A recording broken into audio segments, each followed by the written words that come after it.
a doctor in New York City who recently returned from treating Ebola patients in Guinea, became the first person in the city to test positive for the virus Thursday, setting off a search for anyone who might have come into contact with him. The doctor, Craig Spencer, was rushed to Bellevue Hospital Center and placed in isolation at the same time as investigators sought to retrace every step he had taken over the past several days. At least 3 people he had contact with in recent days have been placed in isolation. The Federal Centers for Disease Control and Prevention, which dispatched a team to New York, is conducting its own test to confirm the positive test on Thursday, which was performed by a city lab. While officials have said they expected isolated cases of the disease to arrive in New York eventually, and had been preparing for this moment for months, the first case highlighted the challenges involved in containing the virus, especially in a crowded metropolis. Dr. Spencer, 33, had traveled on the A&L subway lines Wednesday night, visited a bowling alley in Williamsburg, and then took a taxi back to Manhattan. The next morning, he reported having a temperature of 103 degrees, raising questions about his health while he was out in public. The authorities have interviewed Dr. Spencer several times and are also looking at information from his credit cards and MetroCard to determine his movements.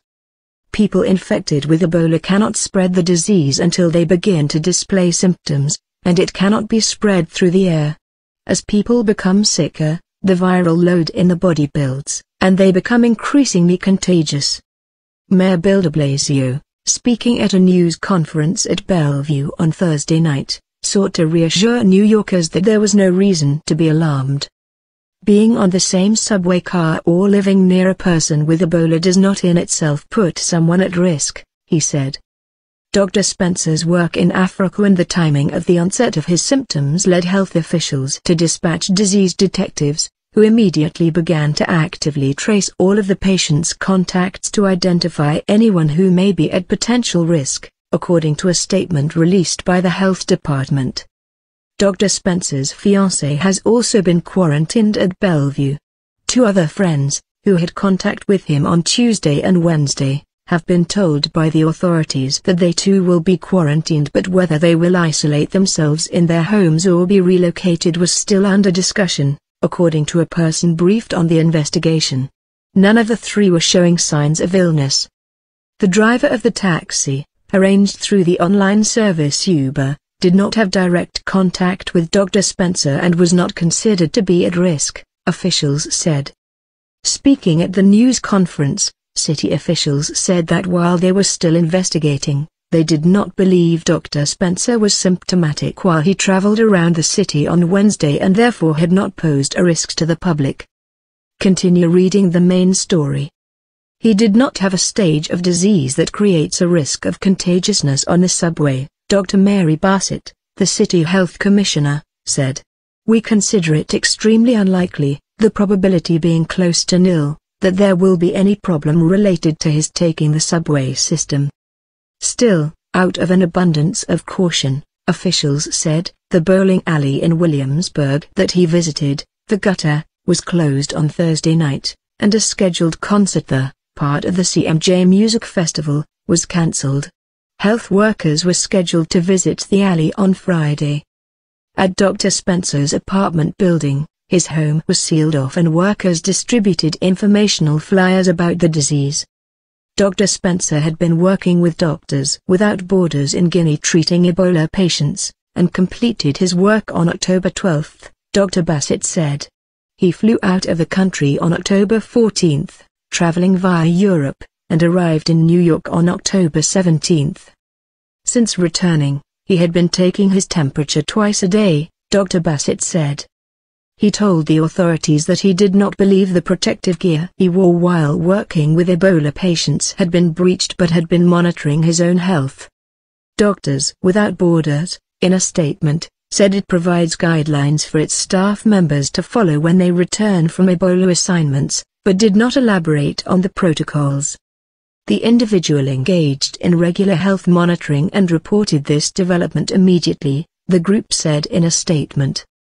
Dr. Spencer began to feel sluggish on Tuesday but did not develop a fever until Thursday morning, he told the authorities. At 11 a.m., he found that he had a 103-degree temperature and alerted the staff of Doctors Without Borders, according to the official. The staff called the city's health department, which in turn called the fire department. Emergency medical workers, wearing full personal protective gear, rushed to Dr. Spencer's apartment, on West 147th Street. He was transported to Bellevue and arrived shortly after 1 p.m. He was placed in a special isolation unit and is being seen by the designated medical critical care team. Team members wear personal protective equipment with undergarment air ventilation systems. Bellevue doctors have been preparing to deal with an Ebola patient with numerous drills and tests as well as actual treatment of suspected cases that turned out to be false alarms. A healthcare worker at the hospital said that Dr. Spencer seemed very sick, and it was unclear to the medical staff why he had not gone to the hospital earlier, since his fever was high. Dr. Spencer was a Fellow of International Emergency Medicine at New York Presbyterian Hospital, Columbia University Medical Center, and an instructor in clinical medicine at Columbia University. He is a committed and responsible physician who always puts his patients first, the hospital said in a statement.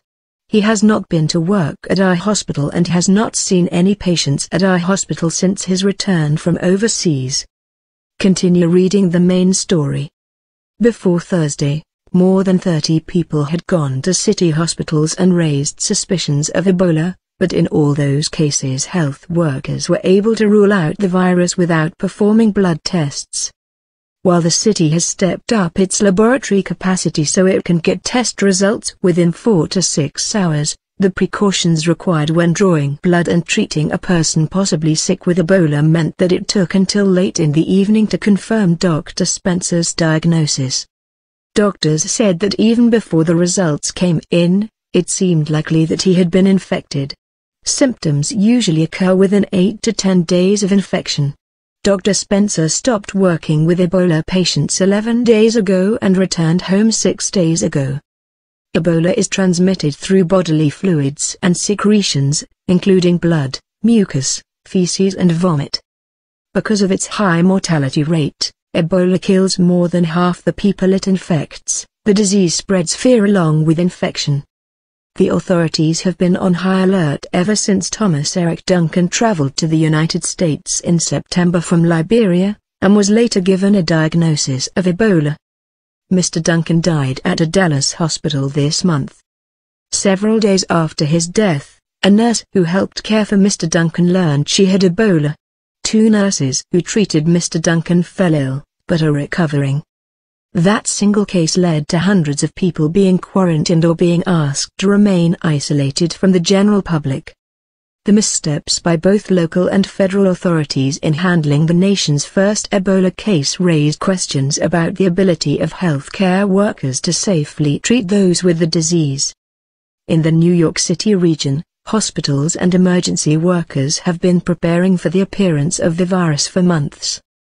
Dr. Erwin Redliner, the director of the National Center for Disaster Preparedness at Columbia University and a special advisor to Mayor de Blasio, said that the risk to the general public was minimal, but depended on the city moving swiftly. New York has mobilized not only a world-class health department, but with full engagement of many other agencies that need to be on the response team, he said.